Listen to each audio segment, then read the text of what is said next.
Thursday, June 18th, and you're watching the Hammer Daily here on the Hammer Betting Network, presented by our good friends over at FanDuel. I'm your host for today, Jason Cooper, alongside my producer for the next hour and a bit, Mike Bennett, working his way behind the boards. And before we get even started, it just kicked off. I am still going to bet it anyways. I've been wanting to get this to you guys. I am taking Ikram Rainers plus 380 anytime goal scorer. That number is good. Just ran it right before we went on air. Messaged it in our Discord. But of course, for you sickos today, wanted to drop that on you guys before we get started. So yeah, there you go. Ikram Rainers. Game just kicked off. We're in the first minute. We want him to score a goal. Peter Schick looks locked. I wonder if something's happening. Anyways, excited to get into today's show. We're talking all the World Cup action here today. We got our good friend Anthony Dabbundo coming on. Going to break down match day 1 of the World Cup. I prepared some superlatives for him. Just curious to hear his reaction to what we've seen so far. Look back at some of the biggest stories, then look ahead where things stand heading into match day 2. Plus, we're going to preview the games for today. We got a couple bangers, including our good friends Canada playing against Qatar. It's going to be a great match happening across the nation in Vancouver. We also got Switzerland, Bosnia, Mexico, South Korea.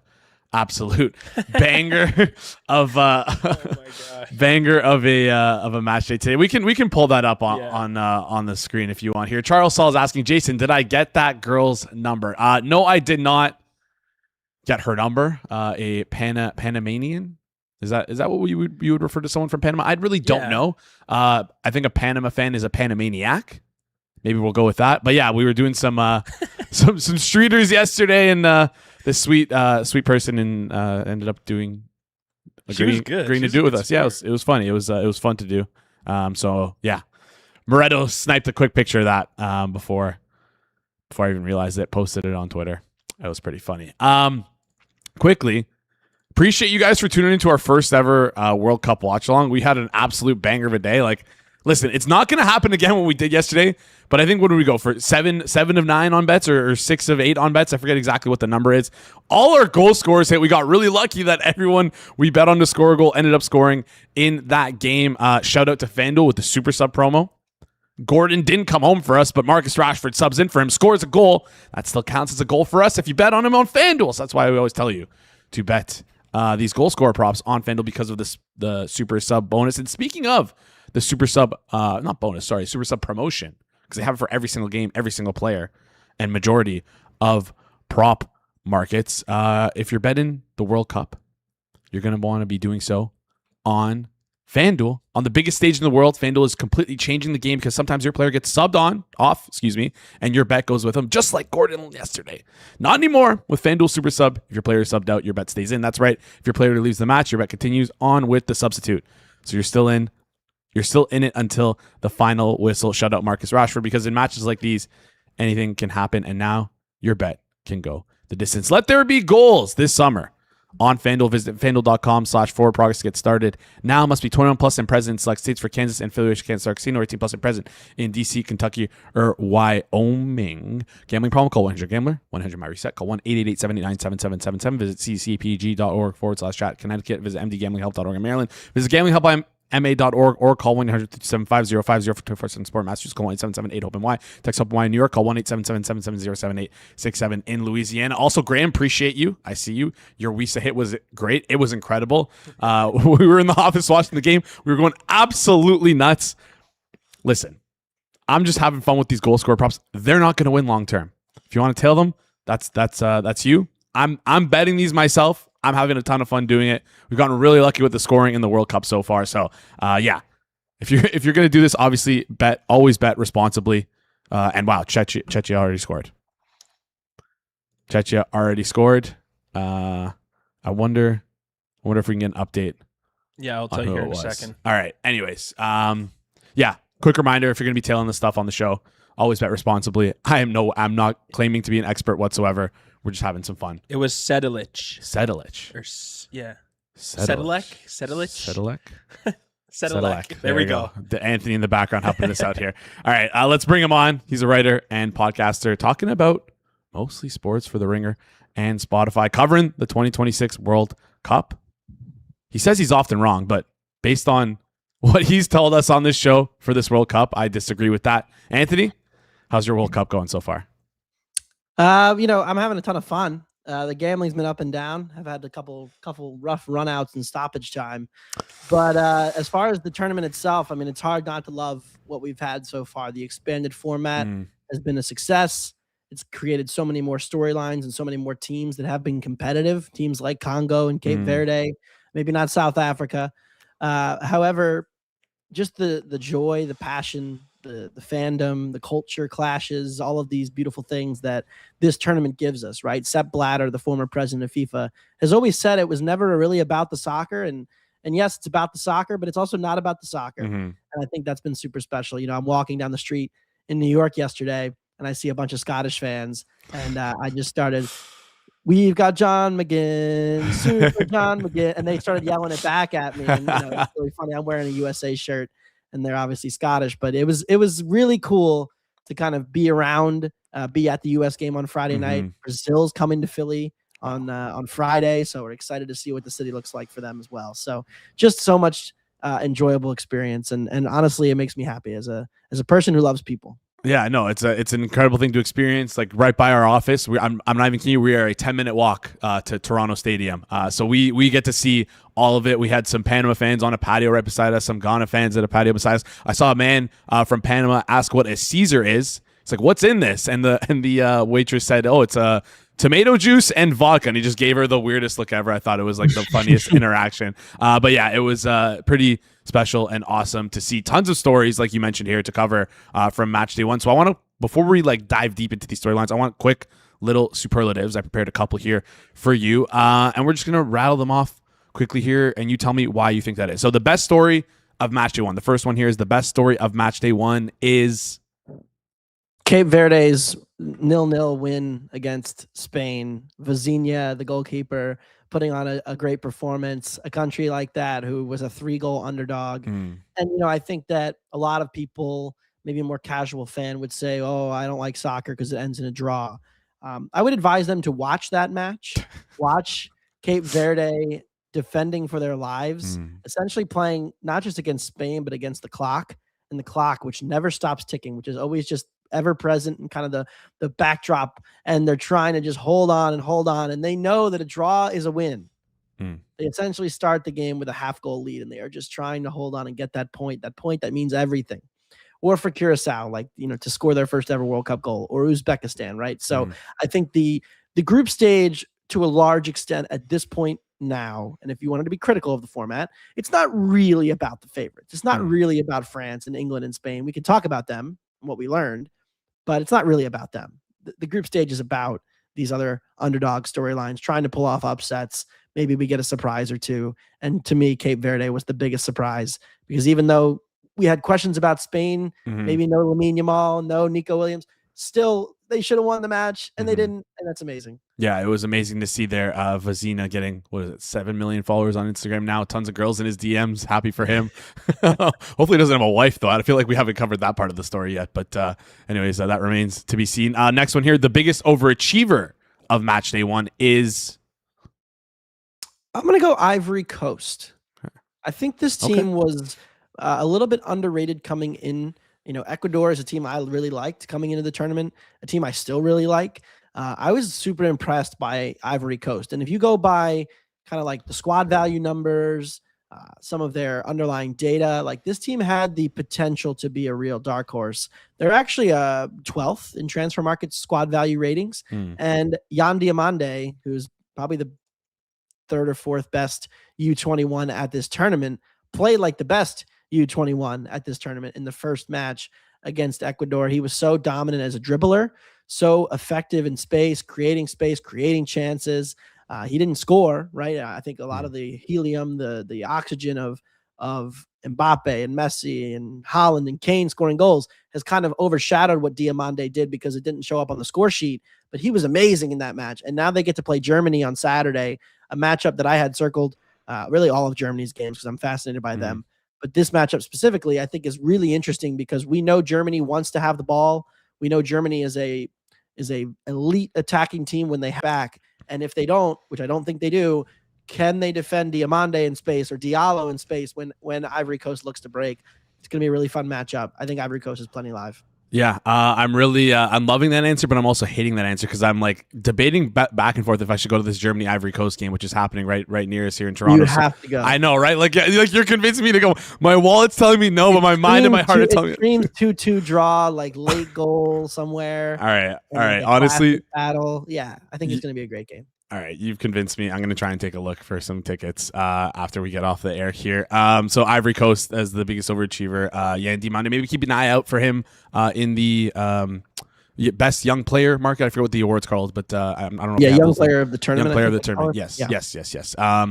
Maybe I don't know if they have that listed right now, but keep an eye out for that because that might be someone to circle. Biggest disappointment of match day 1 is Portugal. I don't even think it's that close. I think when you compare, again, not all draws are created equal, right? I keep saying that. That's true from an entertainment perspective and from a performance perspective. I mean, Spain draws with Cape Verde, and it's crazy, and the goalie stands on his head. But Spain had 27 shots, over 2 expected goals, even though they clearly wasn't Spain's best. You felt they were a little sluggish, a little bit stale, a little bit predictable in possession, didn't create big chances. Portugal had 7 shots, and everybody has their opinion on what's going on with Portugal. If you were a Ronaldo fan, I understand why it's very easy to point to the midfield and the wingers and say, look, like the service was bad. Accurate statement.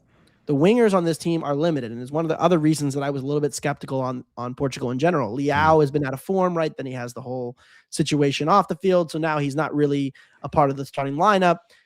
Pedro Neto, a decent player, but really hasn't been the same player he was a couple years ago. Bernardo Silva at this point in his career is certainly not a winger. So there's just nobody applying consistent box pressure.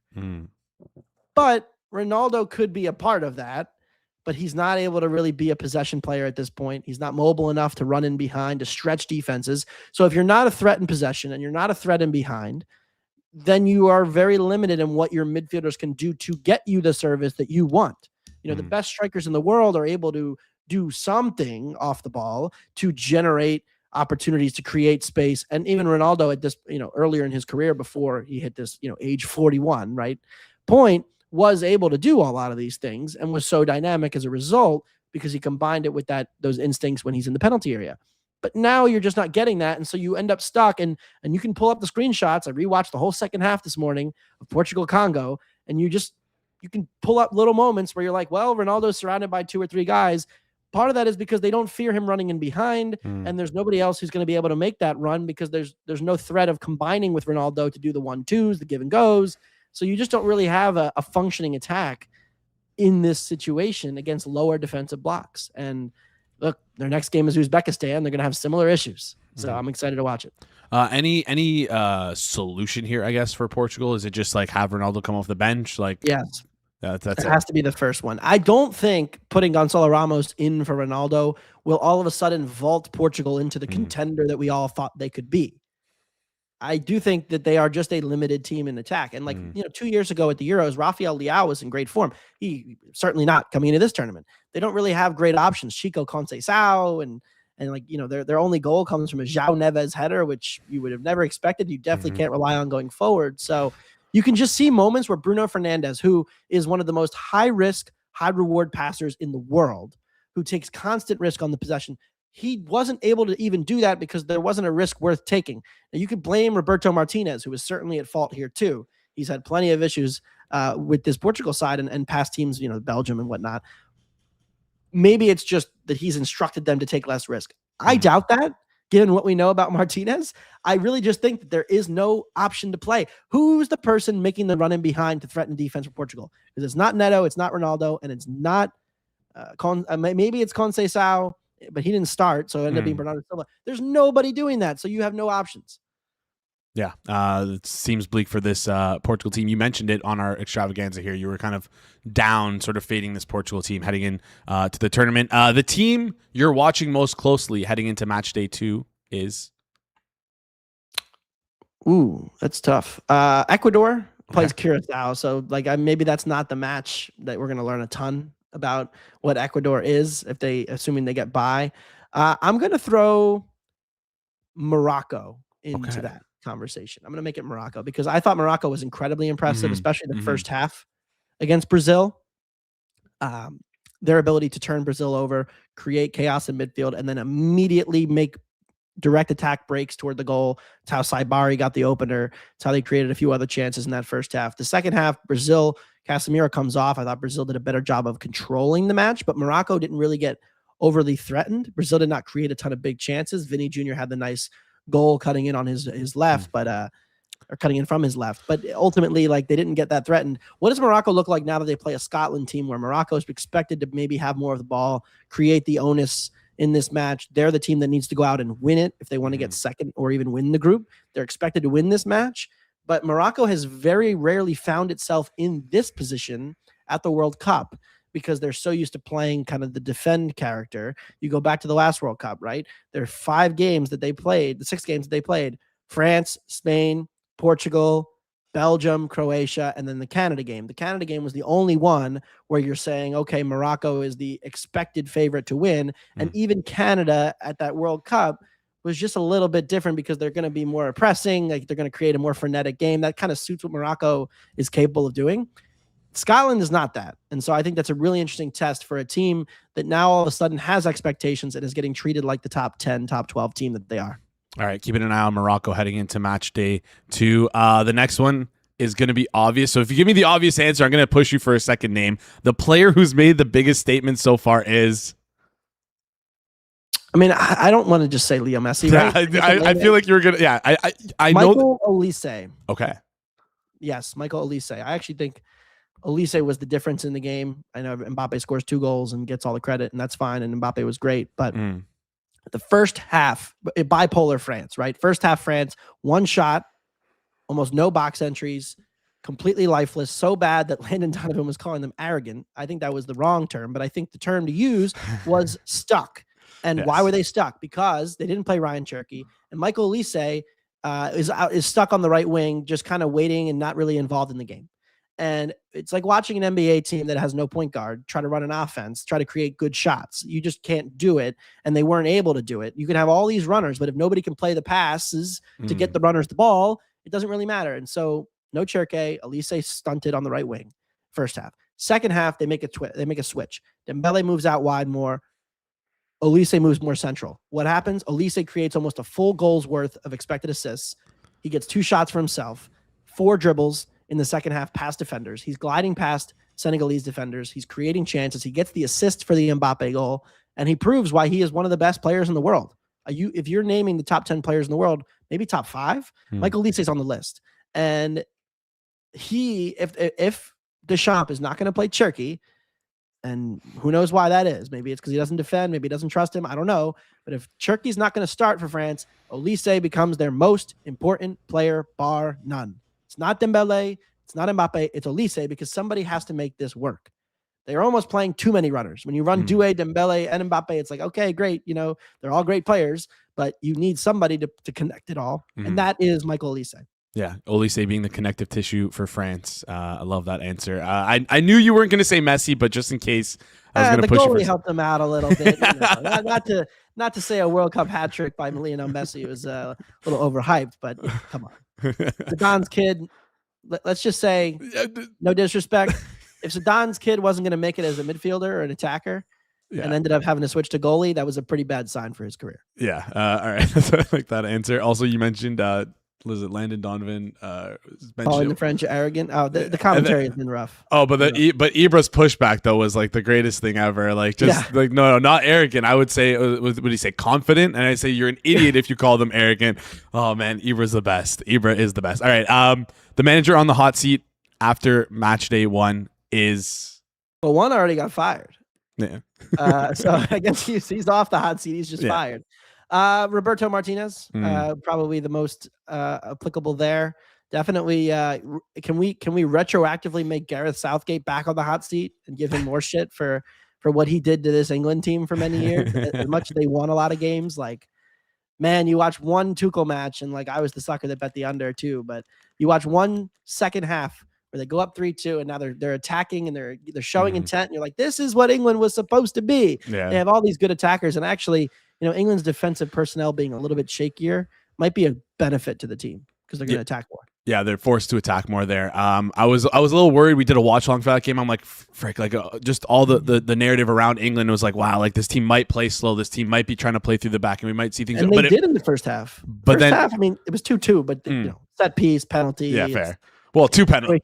Croatia scores 2 of their 3 shots, and it's like, wow. But the second half was the kind of England that people hope to see more often. Yeah, the bailout there for Harry Kane was huge for the anytime goal scorers. Bailout of all time. Yeah. All right. All right. Let's get into this segment. Some of the games yesterday. We talked a little bit about England, Croatia. Any more thoughts on that? We talked about Portugal and Congo. I guess we don't really have to touch on these too much. But any final thoughts you want to bring out? Maybe Congo impressing a little bit, or Croatia seeming like they'll just never die when we're told that like this team is too old. This team is too old. They just like no. They find players to play. And any reactions from those 2 games? I was impressed by Congo when I watched them in the AFCON qualifying or African qualifying. Any team who goes up against Senegal, Cameroon, and Nigeria and takes all of them down, and they played 4 matches against those three teams and won 3 of them. That's worth something to me. And this team has a cohesion. They have a defensive block, and as bad as Portugal was, because I do think it's ultimately did say more about Portugal, holding a team with their talent to 7 shots is a really impressive defending counter plan. And I think they are and I bet Colombia to win the group. So I'm in like this weird spot now. I think they are very live to do the same thing to Colombia, who I don't know has a ton of options to break down a better defensive block than the one they're going to see or the one they saw from Uzbekistan. So I think Congo very live again. Can Congo 3-draw their way to a group advancement? Like I don't think it's out of the question that they end up being the team who has the 3 draws, 3 points, 0 goal difference. If they get a draw against Colombia, they only would really need a draw against Uzbekistan, which I think they'd be a slight favorite over. But I think Congo is still plenty underrated to me. I haven't looked. What is the market price on Colombia? Let me try and find them here. Probably minus 200. Minus 200 to advance. No, to win the match against Congo. Like if you can get Congo +1, I think that's a bet. All right. We'll try and find that in the background. Minus 200. Minus. Is that exactly what it is? Yeah. Yeah. I'm gonna be on Congo +1. All right. Even though I'm on Colombia to win the group. So I like the Congo again. Yeah. All right. Congo. Yeah. Yohan. Not a ton on Ghana, Panama. That game was peak MLS ball. It was electric and hilarious to watch, but I don't think we learned a ton about either team except that neither are very good. You can bet England, Croatia to finish 1-2. I saw minus 110 on that. That's probably good, to be honest. I don't think Croatia will have a ton of issues with either of those teams. And then England has basically won the group now, assuming they don't get tripped up by Ghana, which, again, like Ghana had no shots until the 40th minute against Panama. That's both teams are pretty bad. Yeah. Just quick little side note there. Obviously, we have the Germany Ivory Coast game here in Toronto, but we kind of got screwed with all the other ones. Really? Who else is in Toronto? The next. So we had the Ghana Panama one here Saturday. Which that's the Germany. Ivory Coast. Yeah. That is a banger, but Iraq and 1 second. I'll get it for you. I don't remember. Iraq I just remember. Senegal? I think so. Yeah. But That's anyways, tough, we just didn't get a good draw there for the 6 games. But we might get Portugal playing here if things shake out for us in the round of 32. Croatia and Panama. Canada. Yeah, that's a tough one. Yeah. Group K, second place. Yeah, Portugal, Croatia. Yeah. That would be a fun one. That is hey, maybe I go to that game as well. The Unk Classic, Modric versus Ronaldo. Come on, I did not love that. Who's the better 40-year-old? All right. Speaking of Ronaldo, a lot of debate here. It feels like the debate is now dead, though. Messi with hat-trick in game 1. Ronaldo does nothing. Is Messi your GOAT? Has he always been your GOAT? What's going on here? Yeah, he has. Ronaldo, I think, has a solid claim as the second best player to ever walk this earth, just given how the game has changed and given what he's done for so many years. But Messi's creativity is where he surpasses Ronaldo for me, because both guys have put up just video game FIFA ass numbers for their entire career. But Messi's ability to create and do a little bit more, like he kept the creativity longer than Ronaldo. Like when Ronaldo came up and he was this just freak of nature winger who could just dribble past anybody and create for others and himself, he then transitioned into more of a traditional striker faster than Messi became the player he is now. And I think Messi had more of a longer prime of doing everything, whereas Ronaldo very quickly transitioned into like the best pure goal scorer in the world for a few years. And I think that is where, Messi's do everythingness puts him above Ronaldo for me. Yeah. All right. I thought you were going to lean there. I was told that if Messi versus Ronaldo is like a soccer knowing litmus test is what I've been told. A lot of the more analytical nerds would say that's the case. Yes. All right. A couple more trends that I want to touch on before you head out here. Noticed that Asia, we talked about this with Drew on Tuesday, hasn't really come through in the last 2 days, but Asia seems to be overperforming the tournament.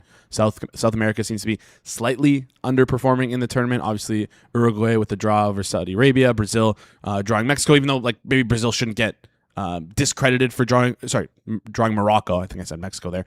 Shouldn't get discredited for that, but they seem to look not as good as in previous years. And then, South Korea looks good. Australia looks beats Turkey. A lot of these Asian teams seem to be overperforming. South America seems to be underperforming. Is that something you're focusing on heading into match day 2, or is that just noise for you? So I'm going to say it's a little noisy. Okay. I think Africa, though, has an interesting case. So I wrote a piece for The Ringer, which just went up like an hour ago, which is 11 questions about the World Cup after the first round of matches, a lot of which I have talked about in this interview. But Africa overperforming to me is something that is interesting because we just had AFCON, right? So you look across the board, Congo, really organized defensively, had a clear structure and a plan. Cape Verde, same thing. You look across the board, Morocco and how effective they looked. It's funny because Tunisia was one of the exceptions to that rule. They changed a bunch from what they brought to AFCON. So they were a different looking team and they had a lot of changes, and you could see the issues that came as a result of that in the game against Sweden. And then the other team that looked kind of bad was Ghana, and Ghana didn't make AFCON, right? They didn't even qualify. So the teams that got to play in AFCON, Senegal, Morocco, Congo, Cape Verde, Egypt, all played above expectation in their first match. And I think that is worth noting because I think that's a huge advantage in a tournament where so few of these teams play competitive matches together regularly. The fact that they got to get a dry run at an actual tournament that mattered 6 months ago is a huge edge that I think I regret not betting more into, because it's something that I saw floating around. I thought about it. I didn't actually really capitalize a ton on it. I mean, I did bet Congo, but I don't think I did enough of trusting the cohesiveness over just raw talent. Yeah, no, that's a great point. I didn't even realize that I didn't even think about that. Something that was to consider heading into the World Cup here. But yeah, with them playing 6 months ago, the cohesion really seems there. Last thing I want to talk about here is just the amount of goals we've seen in every single game. We've seen, I think it's 3.13 goals per game, which is like the highest rate since like 1958. Obviously, we've only had one match day worth of games. Is this a function of format? Is this just like more attacking football in this era, or just noise again? It's so funny because one of the theories that people are trying to figure out why there have been so many draws. And people are like, well, the format incentivizes draws. I actually think that's the opposite. I think what we've seen is that teams have gone for it. I mean, look at Ghana, Panama, last night. Those two teams were going at it late, knowing that they need a win. Like a draw is useless to some of these teams, especially the lower teams that need one. They need to find one. So if you're in a game late, if you're in Ecuador and Ivory Coast, right, you're playing each other. Traditionally, in a group setting where two teams advance, a draw would be paramount because you don't want to fall behind and let Germany run away with the group. And then all of a sudden it's like, oh, well, Ivory Coast is kind of the team we're battling with. But guess what? The last 5 to 10 minutes of that match, both teams were throwing haymakers trying to score because they knew that whether they draw or lose is kind of the same thing because they're just going to have to beat Curacao. But a win changes everything. So I think we have seen teams go for it more, especially later in games. And I think that will continue to be the case as we get later into the group stage and it becomes crystallized what teams need. Now that maybe the opposite may be true if both teams are just like happy to just handshake a draw. Yeah, that probably will happen in one match inevitably. And it happened at the Euros too. And Slovakia, Romania, they basically handshaked a 1-1 and both teams advanced. So I think that's something to monitor. I have not seen anything tactically that makes me think that this is a different tournament. I mean, people have talked about hydration breaks. There's actually been less added time. There's been less time wasting. So the ball in play numbers are pretty comparable. They've done a good job, I think, of managing that. So I think it's a little bit noisy. I think some of these better teams, like your global elites, have been a little bit less locked in defensively because again the stakes are not that high for some of these teams. I think that could change as we get to the knockouts, but I don't have a huge overarching takeaway for what's going on with the goal uptick. I'm just enjoying it. Yeah, no, of course. Not as somebody who had under 2.5 in the France Senegal game, but overall, I am enjoying it. As someone who's just been spraying blind goal scorer bets, I've been absolutely loving it. Oh yeah, if you bet both teams to score, you got like a new yacht coming your way in a few weeks. I haven't been doing that. Just didn't think the second order effects of betting a bunch of anytime goal scorers. It's just only anytime goal scorers. But maybe it's time to think of the second order effects. Did you have the Messi, Mbappe? No. Well, I'm actually offended you asked me that. I feel like that's like a guy behind me had it at the Phillies game. All right, respects. I respect it. Winner is a winner. Winner is a winner, no matter how you get there. A square has 4 sharp sides, so there we go. That's a good line. I'm gonna start using that. You can take it. No, you don't need to credit me at all. My friend, I stole it from one of my friends. Before we get into the games for today, I do want to ask you to. Chat's asking you to do this as well, but I didn't really write this down on the run sheet. But you were high on the U.S. men's national team coming into this tournament, and I think a lot of people were cautiously optimistic or just sort of down on them. Those people were wrong. You were right. Floor is yours. Right so far. Okay. I want to put that out there. I know I've been very cautious about how much I'm victory lapping this. Like there is a clip of me on Bill Simmons where like I was like I'm in and I posted the clip and I'm not getting over my skis because like yes they're going to advance to the round of 32. All the idiots, and you are an idiot by the way if you thought the United States was getting grouped because you don't know ball the way the format works. It was like almost impossible. I'm not almost, but like 14% chance that they were going to get grouped, and they are not going to get grouped. But this U.S. team is as healthy as they've ever been, and that was why I was optimistic on them. They have the best manager they've ever had. If you just look at the raw inputs of this team, there was always the case. The bull case was very clear. The bear case is also very clear, and it is the calf of Christian Pulisic right now, where we don't know what his status is for tomorrow night, or tomorrow afternoon. They need him, right? Especially against an Australian low block that's very effective at constricting space in the penalty area, where Pulisic, his best skill is retaining possession in dangerous areas. Balogun's his best skill, besides runs in behind, is his ability to navigate tight spaces and get shots off. They're going to need both of those guys at full strength if they want to break down this Australian low block, because I think they run the risk of getting into the old bad habits of just cross ball from Robinson and Dest. That was when they were at their most boring under Berhalter. And what we saw on Friday against Paraguay with Tillman and McKennie making all these dynamic runs into the kind of the penalty area, so much different in terms of their ability to break down defensive teams that we really just haven't seen from the U.S. before. And you saw it a little bit against Germany where they were able to create transition opportunities. They were able to really, I thought, threaten Germany's defense. And maybe that's also a commentary on the German defense. But I feel like this team right now, with everybody healthy, assuming Pulisic is okay, has a real chance. Like if they play Belgium, right, that's their most likely round of 16 opponent right now. At home against Belgium, with how unathletic that Belgian midfield looked last week, I think they're like not worse than a pick 'em in that game. And if they were a dog, I'd bet them. Yeah, no, they seem like they could be a scrappy team coming into the round of 32 here, especially if they can get. Belgium looks super uninspiring, and I will say you called whoever said that the U.S. would get grouped an idiot.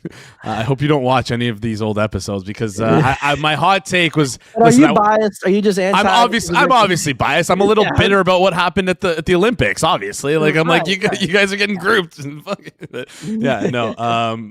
Yeah, I hope our social media guy doesn't clip you saying that and then a video of me saying, yeah. I'm all here to stir up controversy. I love it.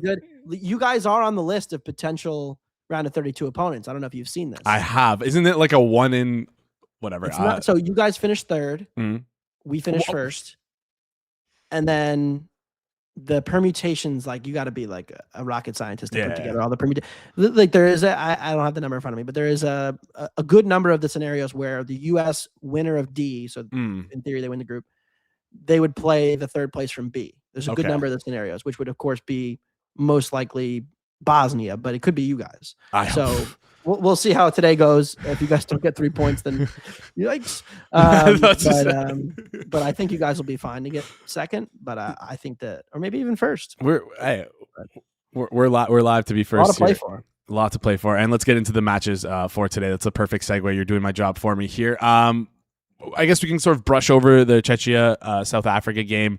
As long as the Czechs win, I'll be happy. Yeah, live right now. Czechia up 1-0. Any takeaways from either of these teams from the first match day? South Africa just looks awful. They looked like the lineup they threw out there just screamed sort of desperation. Obviously, they had to change things up with the red cards, but yeah, I felt a little bit of desperation there. Yeah, big change. I mean, I thought he was poor in the game against Mexico, but to not start, I'm looking now. Yeah, Foster didn't even start. Yeah, which is kind of surprising. Foster, yeah. Again, I thought he was bad, but like it's one game at the Azteca against Mexico, Yeah, in which they played down a man for half of it.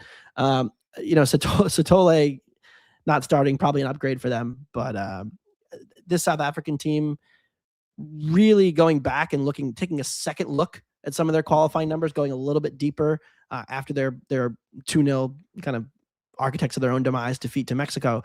There's a lot of error in some of the numbers, and I think that like they were as much of a benefactor of Nigeria completely shitting the bed the first half of qualifying without USAMNT before they figured it out, and that like they basically just barely ran out the clock, and that this is a pretty underwhelming team. So I'm not surprised to see this. As far as the Czechs go, they cannot create anything from open play, like anything.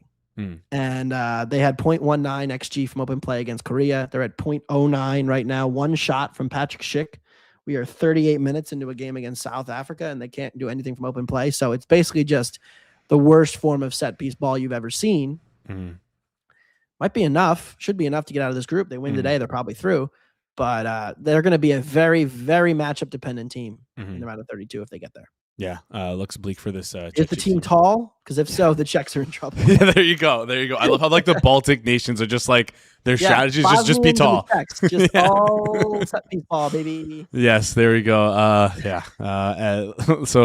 Czechia, South Africa. Seems like South Africa, like you said, down and out. Czechia can advance, but most likely will advance based on this game, but not looking too hot for them.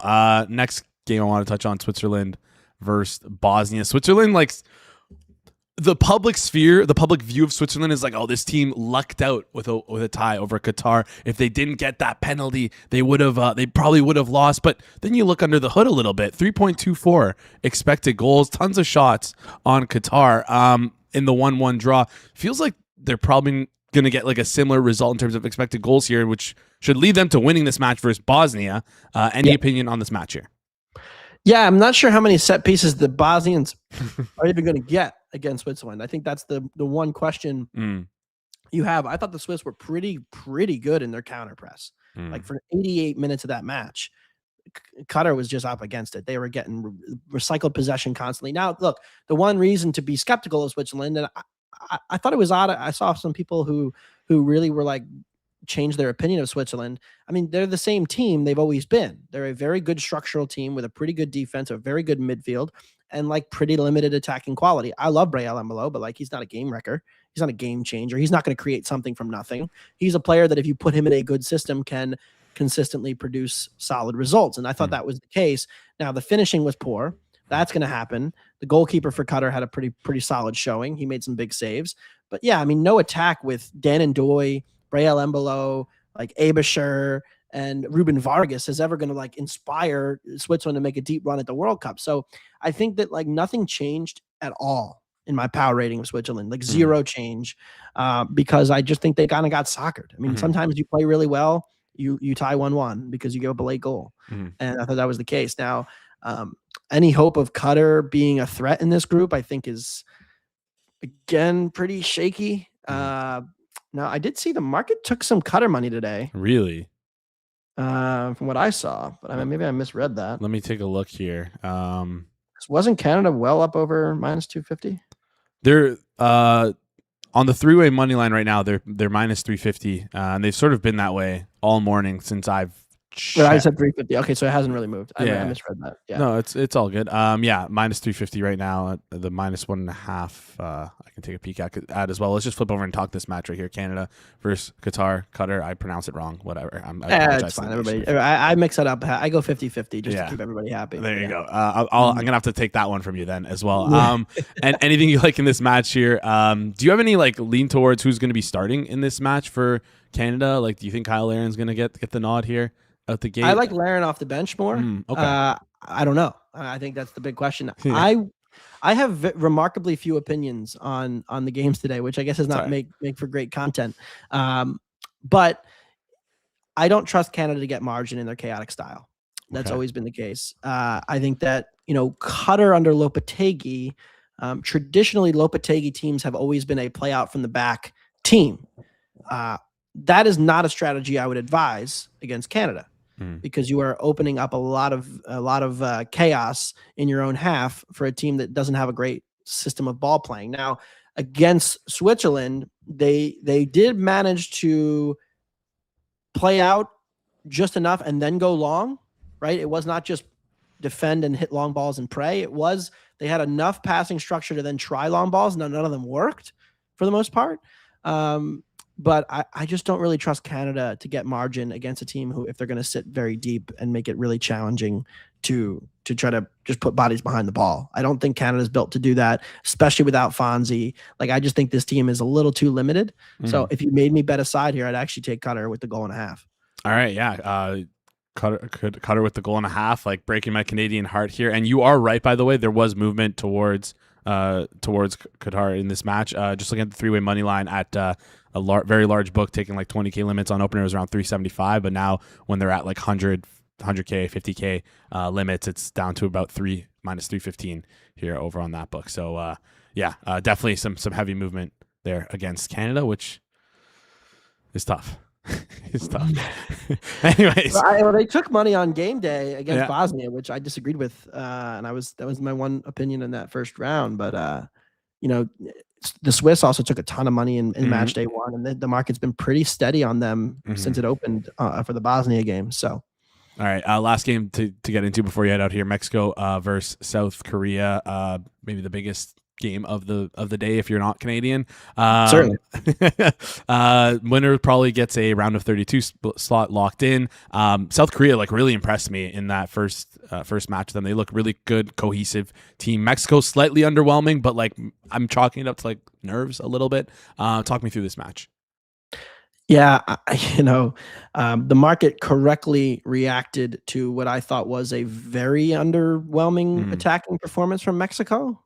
I mean, let's be honest, how they scored their goals was a lot of South Africa's being the victims of their own demise, and not a lot of Mexico taking a ton of risk in possession. Now, the question is, Mexico has the superior goal difference here.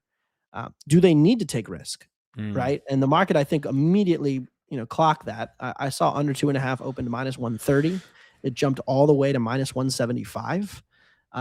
Which I think is where it sits now. I haven't looked again since we got on the show 40 minutes ago, but I do think that change is significant and a move that I agree with, but now you can't bet the under. No way. Not with the way Korea can attack in transition with all of its dribbly boys. I lean Korea here pretty solidly. Now, Mexico never loses at the Azteca, so maybe the best way to play is just grab some draw at plus 225. I think I saw. Draw on FanDuel's plus 220. Yeah, so 225 on the draw, probably the best way to play this match. Yeah. Both teams are happy with the draw. It guarantees advancement for both, and it gives both the feeling that in the final group game, if they go run up a big number, they could go win the group. That's a good point. And Korea plays the weakest of the four teams, so they a draw is a great result for Korea. If Korea sits defensively, does Mexico have the ability to break them down? Korea gave up nothing from open play in that match against Czechia, and again, Czechia being what they are, limited in attack, is part of that. But I think if Korea comes out here with a very defensive approach and just lets Sonny run the counterattacks and the transitions, then they're going to be a tough team to break down. Could see a 1-1, could see a 0-0 here too. Yeah, minus 160 towards the under, like you said, 2.5 under 2.5 on FanDuel, and the draw there plus 220. Anthony, I love how you came on here. You said, "Oh, I don't really have much for today's matches, so I feel like that doesn't make for good content." Meanwhile, you rattled off some of the best match day one recap that anyone could have ever asked for. Yeah, I got a lot of takes on what's happened. I just don't have a ton of takes on today. I'm excited for Saturday. Saturday is the day that I think it's gonna be a great day at the World Cup. Yeah, it should be. Should be a great. Obviously, our Americans tomorrow, Brazil, Haiti, and Philly tomorrow. So it'll be good. I mean, every day is great. You never know what you're going to get. Exactly, every day is going to be great. The Dutch and the Swedes will be everything in my number says I should be betting the under for a lot of money. Okay. And I really don't want to. Yeah, well, Sweden, just the way that they play, it's just like yeah, it could be open. Anyways, I'm gonna let you out here. Before you do, just quickly, one thing I had of note here. It seems like the cards. Just quick thoughts on like the amount of cards being shown in the matches. We were doing like a little bit of a tournament here at the Hammer where 8 creators were going head to head and just picking one bet a day, seeing who can come out on top. And there's one person who's taking a lot of under cards, and I'm thinking, is this is this something? Do they find something that I don't know about? Who is this that's doing this? This is Jacob Gramegna. He hosts Circle Back. Sharp. Yeah. Well, I'll tell you what, the first game had 3 red cards, and since then they have not been booking anybody for anything, and I mean, you have to basically commit a murder. Yeah. Messi should have had a yellow. Yes. What the hell happened there? I have not been following the cards market closely. It's not something I bet, probably because I am way too busy trying to figure out all the team and things that are happening. Yeah. But I am surprised by it too. There's been very few penalties, very few yellows. And it enables teams to be a little bit more aggressive defensively, which in theory would limit the goal scoring, but that has not been the case, obviously. So yeah, I'm not sure. Interesting to see it. He did have the undercards in the Ghana match yesterday, so he did get kind of screwed there, but just picked the wrong the chaos and stoppage time. The chaos messed things up there. Anyways, Anthony, appreciate you coming on the show. Appreciate you sharing your knowledge. Link in the description if you want to find Anthony's work. You can also follow Anthony on Twitter at simply his name, Anthony Dabbundo. Anthony, appreciate you joining the show. We'll chat soon. Thanks for having me. Fun times. Great stuff there from Anthony, as always. I just thought it was hilarious. Like, he absolutely crushed the first 40 minutes before we even gone to match day and the games for today, and he was just, oh yeah, not the most opinionated for this content. Yeah, sure, he did a great job. Anyways, appreciate you guys tuning in. I think that's pretty much it for today's show. Internet at the office has been absolutely awful for me, so I haven't really been able to run the goal scorers. I was only able to get the first one there. So if you want to check out the Discord, make sure you do that, because if you guys want me to post the stuff in there, or just message me directly and I'll send that to you and let you know what I'm on for today. Reminder as well, Friday we got our watch along. If you missed out on yesterday's watch along, it was an absolute banger. We picked a great game, tons of goals, tons of winners. Not going to happen every time. Not guaranteed to win every time, but I will guarantee that you will have fun. That's one thing I can guarantee. Game starts at 3 p.m. Eastern time, so we will be live 10 minutes before 2:50 p.m. Eastern time for a USA-Australia watch along. And then, of course, today, it's Thursday. We got Circle Back live, 4 p.m. Eastern time on the Circles Off YouTube channel. You're going to want to go check that out. Appreciate you guys in the chat. Chosen, TQ, Connor, all the guys there. What's up? We got to reveal our picks, Jay. Come on. Oh, I don't like doing this because George is first in the standings. No, we'll do the picks and then the leaderboard. All right, we're just not even going to do the leaderboard, even though I'm in the green again. You're now in the green, yeah. I'm in the green again. But yeah, let's do the picks for today. We got Switzerland, Bosnia for Raw. Both teams have scored no. -128. South Africa under 3.5 corners for Alex Moretto at -124. G-Stack has Mexico, South Korea over 2.5 +128. Ooh. Don't like that one. Don't like that one there. Sounds like Anthony doesn't like it either. Goon going for our Akram Afif +1. Sorry, 1+ shot on target at +150. I'm taking Canada on the 3-way money line -350. We got Switzerland, Bosnia under 2.5 cards. Jacob's kind of being like a little bit of a taking these under cards. But anyways, he likes it. He lost it yesterday. Cleve TA, we got Switzerland, Bosnia over 3.5. In the game. And then finally, Kanish loves his draws. Mexico, South Korea +220. It's so Kanish to be betting the draws. He probably saw that that one day where every game went to a draw. He's like, I'm just betting these through and through. Anyways, let's pull up the standings here. Sure. George has lucked his way into first. He told me he only bet on Colombia yesterday, -1.5, because they have beautiful women. I hate to say it's a great strategy. Great strategy. George is up 4 units on the match. I'm back in the green, up 1.3 units, nipping at Moretto's heels. Let's get Canada a big win today. We can probably pass them. Then look at that down at the bottom. Will Rob Pizzola ever win again? The people are wondering. The people are wondering. Appreciate you guys tuning in throughout the show. Quick reminder, you can follow us on Twitter if you want to get these before the show goes to air. The leaderboard before the show goes to air. Picks will be released here on the show. All right. That's it. Appreciate you guys tuning in. Let's go have some fun and watch this Czechia South Africa game. Again, quick reminder, Circle's off. Head over, watch Circle back live today, 4 p.m. Eastern time. Friday, we got our watch along. Busy week. Excited to finish off strong here. All right. Appreciate you guys tuning in. Smash the like button on the way out. If you're new to the channel, hit the subscribe button. Ring that notification bell because some of us might forget about the watch along. So make sure you ring that notification bell. All right. This has been the Thursday, June 18th edition of the Hammer Daily here on the Hammer Bang Network, presented by our good friends over at FanDuel. We will see you guys right here tomorrow.